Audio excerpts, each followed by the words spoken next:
Hello there, my friend. Welcome to the channel and thank you for watching.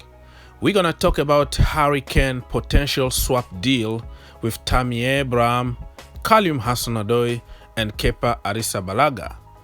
Everybody knows what is happening, and according to some trusted journalists, Chelsea are working on a swap deal.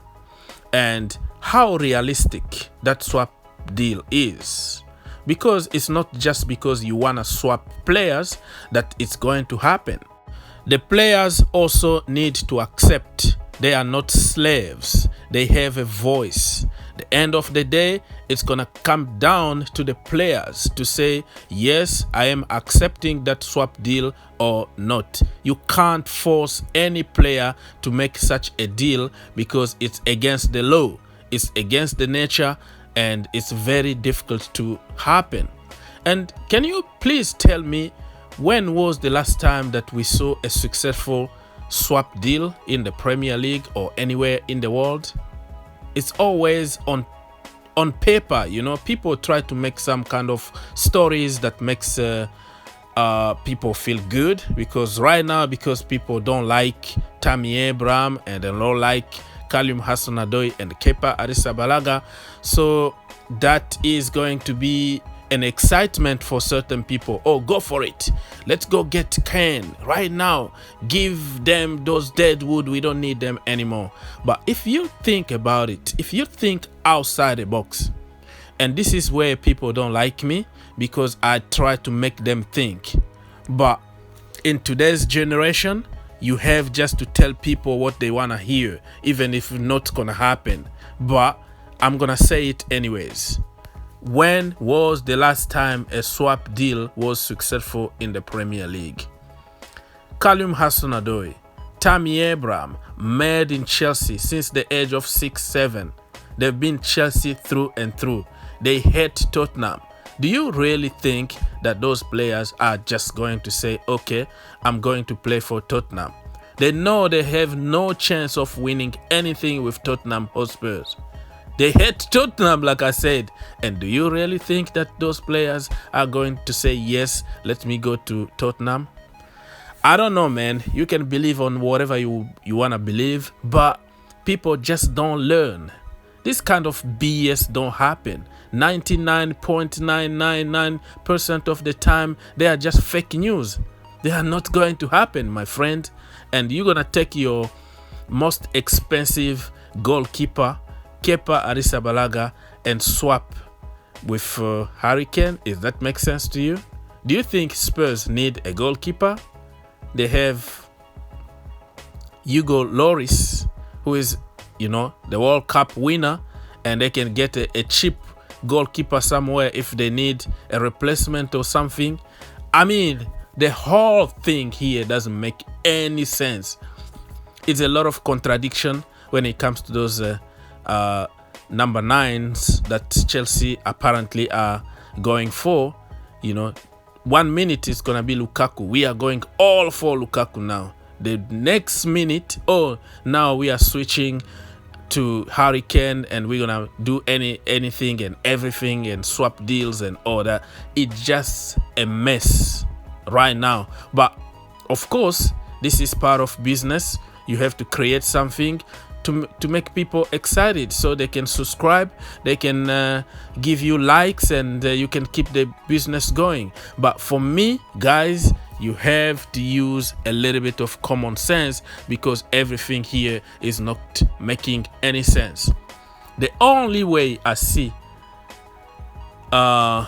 this guy here, Kane, coming to Chelsea Football Club is that if he decides to come to Chelsea, he goes to Levy and tell him, hey, I served you for more than, I don't know, 8 whatever years it is. Let me go to the club that I want. Accept the money from Chelsea.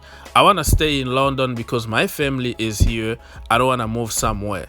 You know, that is the only way. And Levy is going to say, you know what, if Chelsea pays the money that I demand, okay, I am going to let you go, to grant your wish. But we have some bad blood between us and Spurs, And I don't know, it's gonna be just very complicated, because maybe Ken would like to, you know, be fine with Spurs fans, but it's business the end of the day. But let's wait and see what's gonna happen. This one is just, I can give it 2 out of 10 possibility to happen. So it's time for us to start moving to our next target. Let's maybe go to our plan B. You know, let's just forget about all those big names, because they look almost impossible to attend. Maybe let's look for a low profile striker that can just do the job, and we can make him the next Harry Kane, if that makes sense. It doesn't mean like you have to have a big name, brother. Every single season, every single year, you have somebody that is pushing to the next level. So maybe let's just go low profile, find somebody, and let's just forget about the whole distraction that's going on here. Let's not put our eggs in one basket, because it could be until the last minute. Can you imagine if we waited until the last minute to get Harry Kane and we don't get him? We will be very disappointed. Okay, the same thing happened to us, I don't know, in 2015 or so, when we were waiting for John Stones. Okay, we put all our eggs in one basket waiting for John Stones. Van Dijk was there at Celtic. Many other low profile, you know, defenders were there, and the last minute we got a big blow. And what we did, we went panicking. We ended up by buying Hector, Djiloboji, you know, Matt Miazga. We went crazy on the market to buy some defenders, because we waited until the last minute instead of starting working on our plan B. So I hope Chelsea learned, and in my opinion, all these are just like paper talk. It has nothing to do with the reality. I don't think Chelsea board are so stupid to put everything on Harry Kane's basket. Leave your comment. Let me know who would be your plan B. Forget about big names right now, okay? Let's be realistic and go back to the basics. Don't you think that we could even be fine without signing anybody, because we can develop Kai Havertz, you know, in that position, and probably Timo Werner could be, you know, scoring for fun next season? Whatever you think, leave in the comment and let's have a conversation.